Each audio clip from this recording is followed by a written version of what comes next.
Saya masih terbawa-bawa bahasa Jepang sedikit-sedikit. Konnichiwa.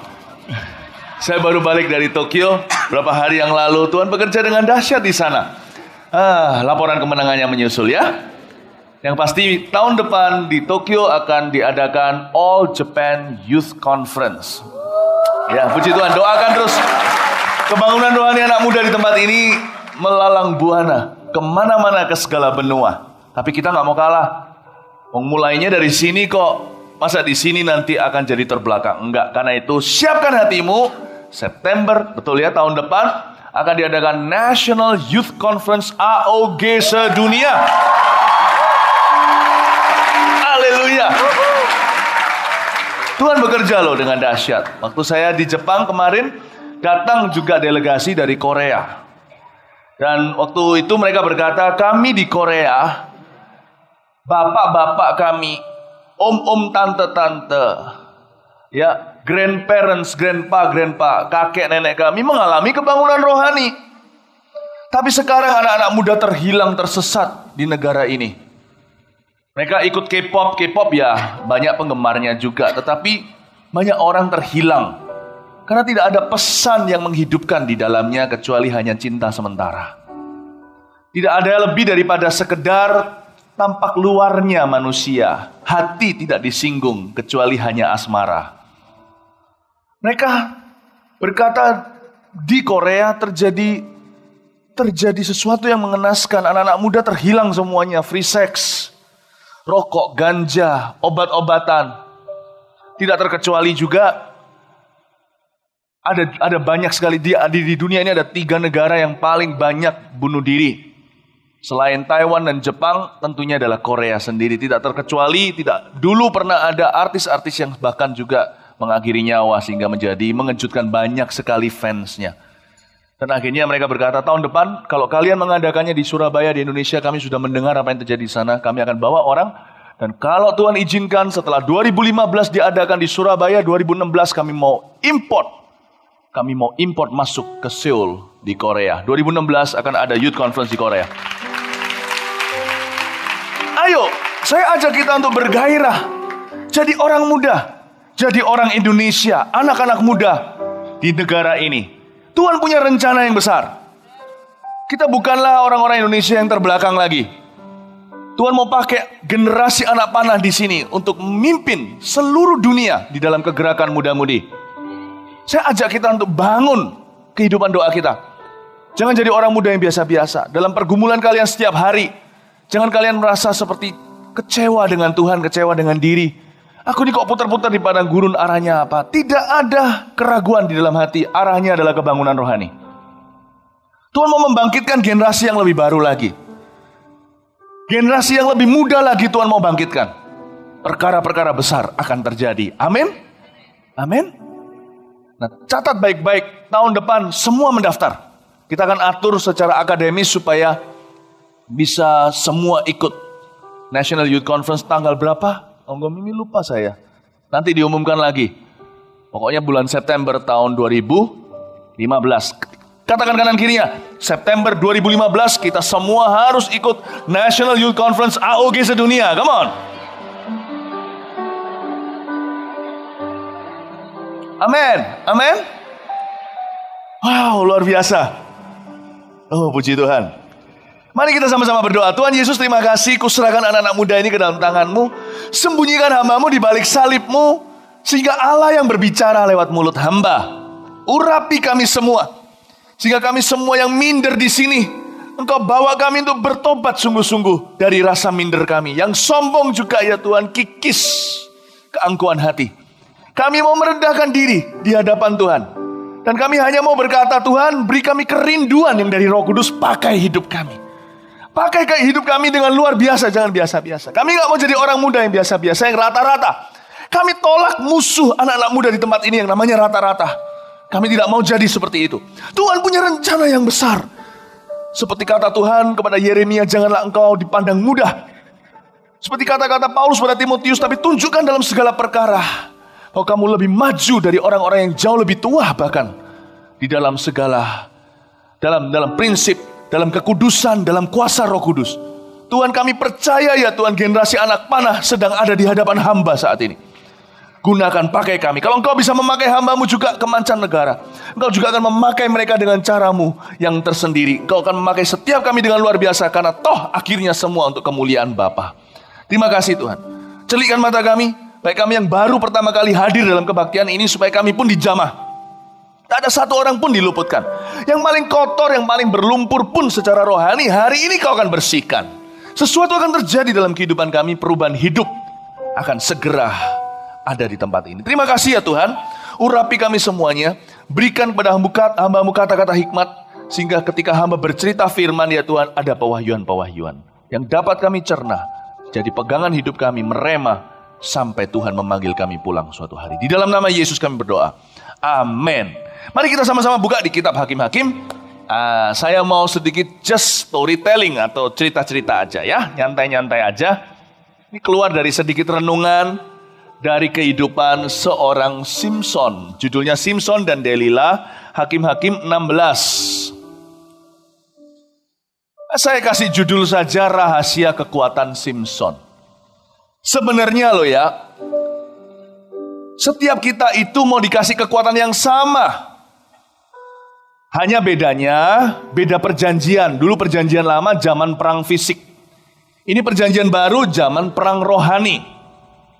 Tapi setiap kita mau dikasih kuasa yang sama yang Tuhan berikan kepada Simson.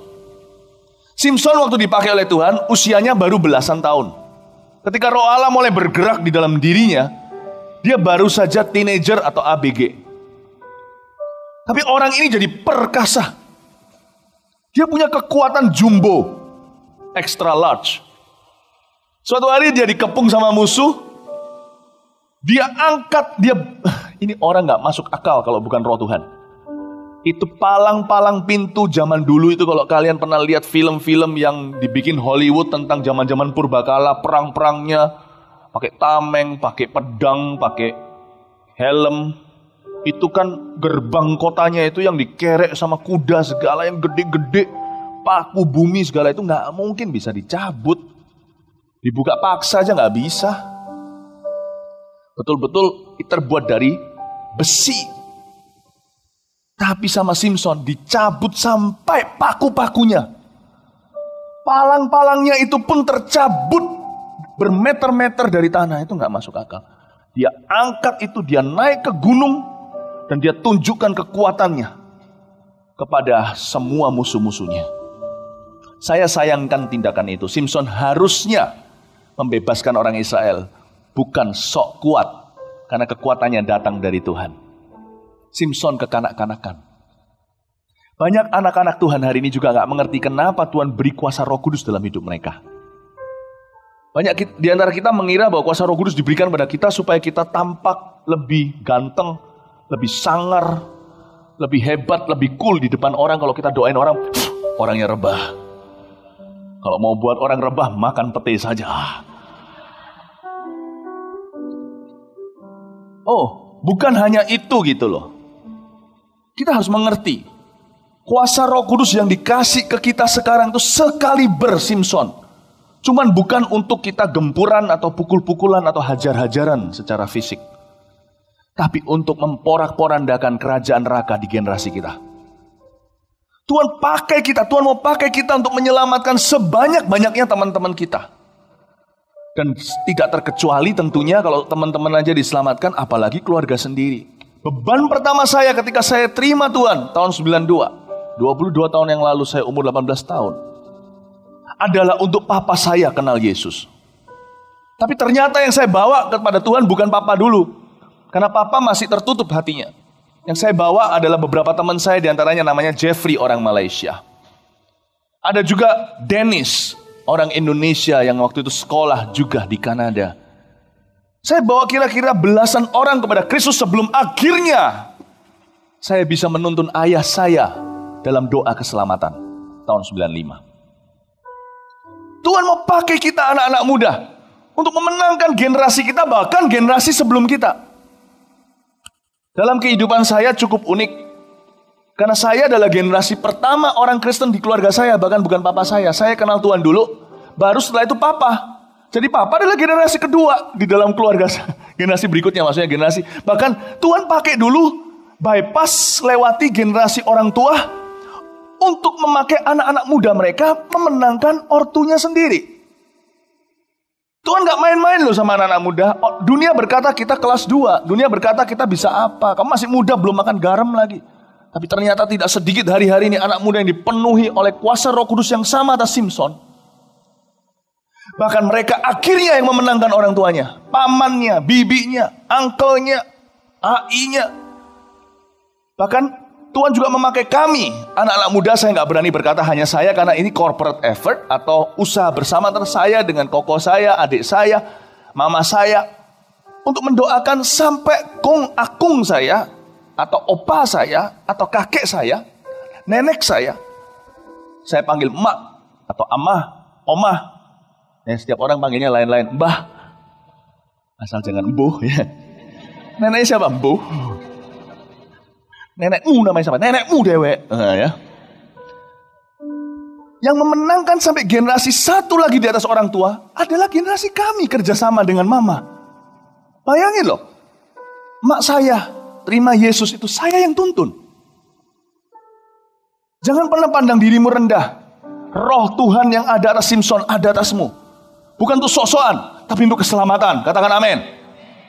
Bukan untuk sok-sokan, untuk kesembuhan. Katakan amin. Saya pertama kali doain orang kesembuhan itu, saya sendiri masih ABG. Enggak sih, saya terima Tuhan 18 tahun. Iya betul. Masih teenager saya. Masih remaja. Waktu itu di Bandung, saya doain satu orang tuli. Setelah saya doakan gak sembuh. Tapi setelah 15 menit saya doakan, orang itu sampai bosan. Dan akhirnya dia bisa mendengar. Dan kesaksian itu terdengar sampai kepada keluarga papa saya. Om tante saya yang belum percaya akhirnya percaya Tuhan karena kesaksian itu. Karena itu adalah teman. You see, Tuhan gak pakai kita. Tuhan gak kasih Roh Kudusnya ke kita untuk kita seperti Simson yang kanak-kanakan. Kita sekarang sudah jauh lebih kenal firman. Bukan untuk sok-sokan.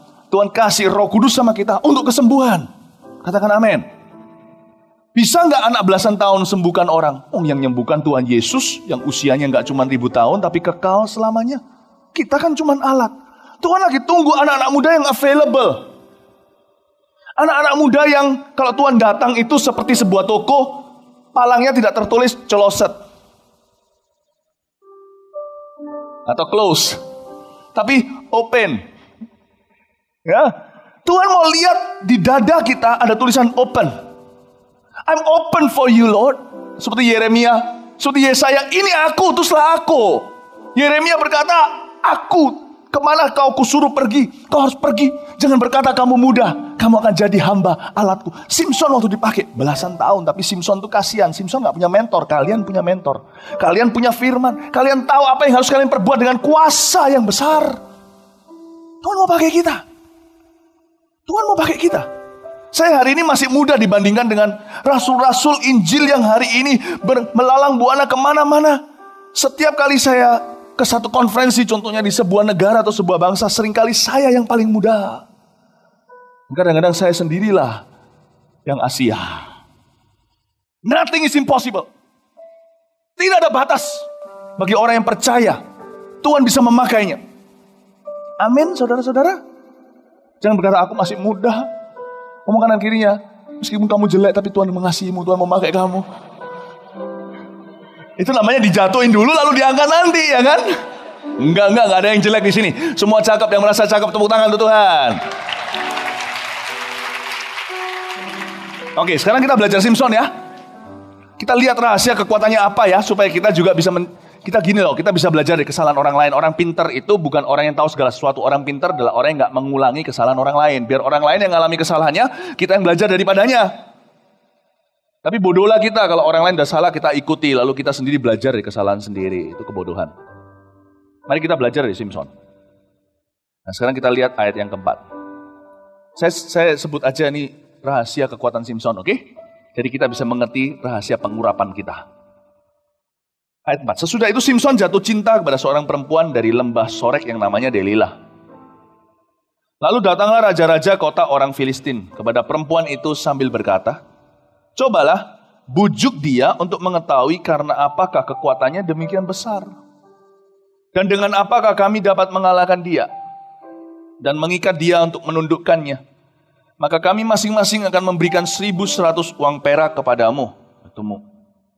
Itu mungkin hari ini beberapa miliar rupiah.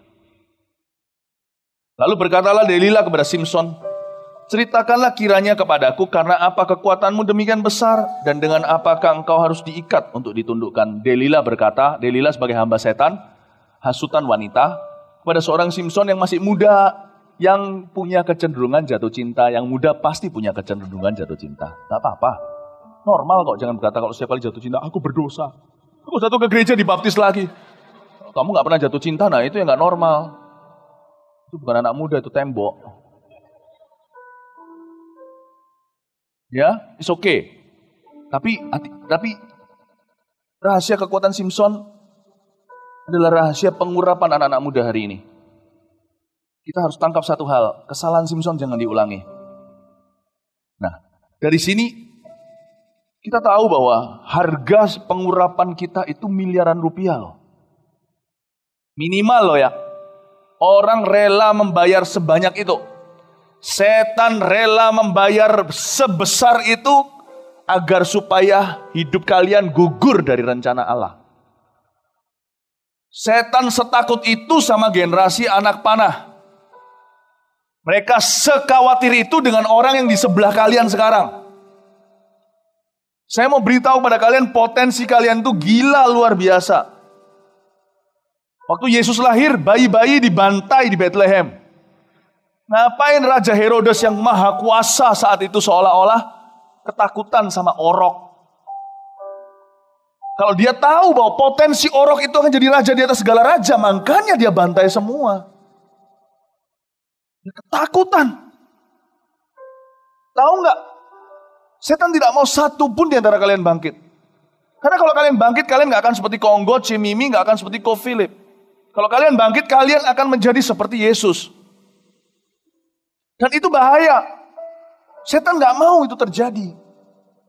Dan setiap kalian mengemban sebuah misi yang khusus dalam hidupmu yang orang lain tidak bisa hidupi. Hanya satu sidik jari. Dengan kata lain, kalau kalian gugur, tidak ada lagi pengganti selama-lamanya. Kalau saya meninggalkan panggilan saya, siapapun dipakai berikutnya gak akan pernah bisa sama dengan apa yang harusnya saya capai untuk Tuhan bersama dengan dia. Jangan main-main, setiap kalian itu unik. Tapi setan kan cekoi berbeda. Dari sejak kalian kecil diberitahu kalian gak berguna. Kalian kalau bisa dikerdilkan. Kalau bisa dibius. Karena dia nggak bisa. Karena dia nggak bisa menghentikanmu. Karena itu setan sangat benci kegerakan kita, kegerakan anak-anak muda. Karena kegerakan ini yang akan memporak-porandakan kerajaan neraka. Karena gerakan orang muda itu akan bahaya. Jadi dia menghasut.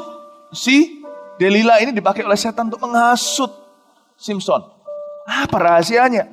Apa rahasiamu? Apa rahasiamu? Beritahu kepadaku. Jadi poin pertama sederhana. Rahasia kekuatan Simson adalah menjaga rahasia Tuhan. Tulis baik-baik. Kalau kita tidak mau bocor urapan, kalau kita tidak mau gugur, kalau kita tidak mau dibantai sama setan, kalau rencana Tuhan mau jadi dalam hidup kita, kita harus bisa simpan rahasia Tuhan. Jaga rahasia Tuhan. Apa itu jaga rahasia Tuhan? Ya, poin pertama dulu, seperti yang dikatakan di ayat 5. Lalu datanglah raja-raja kota orang Filistin pada perempuan itu sambil berkata, cobalah bujuk dia untuk mengetahui. Saya garis bawahi begini, cobalah bujuk dia untuk mengetahui. Saya langsung tahu, Simson akan diurapi selama dia bisa jaga rahasia Tuhan dalam hidupnya. Apa itu rahasia Tuhan dalam hidup kita? Waktu kita di usia sekarang ini, ujian kita itu belum seberapa. Ujian kita itu sederhana. Ya. Usia katakan 12 hingga usia 17. Itu ujiannya hanya sekedar menyimpan rahasia. Kita belum dibebani dengan bekerja. Cari nafkah. Belum waktunya untuk semua itu. Sekedar jaga rahasia. Jaga rahasia itu gimana? Jaga rahasia itu sederhana. Kita harus tahu bagaimana menyimpan sesuatu sampai waktunya. Ada satu anak Nuh yang dikutuk dan menjadi sebuah bangsa namanya bangsa Kanaan yang akhirnya dilenyapkan oleh Tuhan. Dan anak Nuh yang menjadi nenek moyang Kanaan ini bermula dari pada saat suatu hari Nuh sedang mabuk karena anggur. Anak ini melihat papanya telanjang bulat. Bukannya dia itu cepat-cepat ambil anduk, menoleh ke belakang, lalu tutupi dan berkata, "Papa jangan begini, duduk." Dia malah keluar, gosipin dan ceritain ke semua sampai pembantu-pembantu pun dengar. Orang yang suka bocor mulut gak akan bisa simpan urapan. Orang yang suka jelek-jelekin orang, di belakangnya dia padahal itu gak berguna. Lain cerita kalau konseling lo ya. Lain cerita kalau minta doa. Contohnya, apa yang gak perlu dirahasiakan gak usah dirahasiakan. Asal disampaikan kepada orang yang benar. Saya kasih contoh. Kalau seumpamanya keluarga kita ngalami masalah. Lalu kalau kita datang kepada seorang konselor. Contohnya di gereja.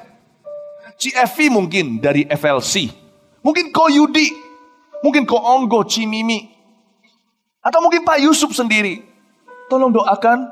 Papa mama saya mau cerai. Itu bukan membocorkan rahasia. Itu meminta pertolongan di tempat yang tepat. Apalagi yang gak boleh dirahasiakan. Kalau ada seorang teman beritahu kepada kalian, jangan bilang lo ya. Lu jangan bilang lo ya, janji. Jangan mau diikat janji dulu. Tanya dulu, apa dulu baru saya beritahu apa saya bisa janji menyimpannya atau enggak. Oh, dia berkata, aku barusan bunuh tetanggaku. Nah, kalian bisa ikut kriminalitas loh. Ada apa-apa ditangkap sisan sama polisi karena dengan tuduhan menyembunyikan seorang penjahat. Kalau ada orang ngomong gitu sama kalian, mungkin ada ekstrim, kalian harus ngomong gini, saya doakan. Sambil kalian mungkin agak ketakutan, dia bunuh orang, jangan-jangan aku dibunuh ya kan. Kalau kalian langsung berkata, tak beritahu polisi, dia bisa bunuh kalian nanti. Enggak, kalian harus bijaksana. Kalau ini yang ekstrim ya. Kalau yang terjadi begitu, kalian mestinya begini. Oke, kamu tenang dulu. Kamu harus beritahu papa mama, aku bantu. Ayo kita doa, minta ampun sama Tuhan, ikuti jalur hukum. Contohnya begitu. Nggak mau kalian disumpah, aku nggak mau beritahu siapa-siapa. Hati-hati, ada hal-hal tertentu tidak boleh dirahasiakan. Ada satu temanmu masih langsing gitu sama-sama cewek dan berkata, sambil menangis. Kenapa kamu? Aku beritahu kamu nggak boleh ngomong sama orang lain. Ya, padahal masih umur 14. Kenapa? Aku hamil. Kamu harus ngomong sama dia, kamu harus ngomong sama mama. Nanti aku dihajar. Kalau dihajar aku barengi kamu. Maksudnya aku bareng ngajar kamu.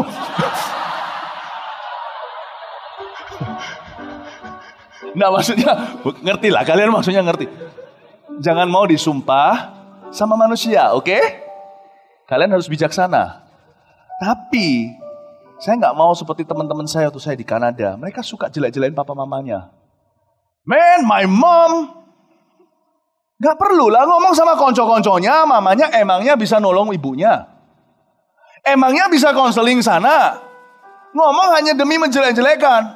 Itu bocor mulut namanya.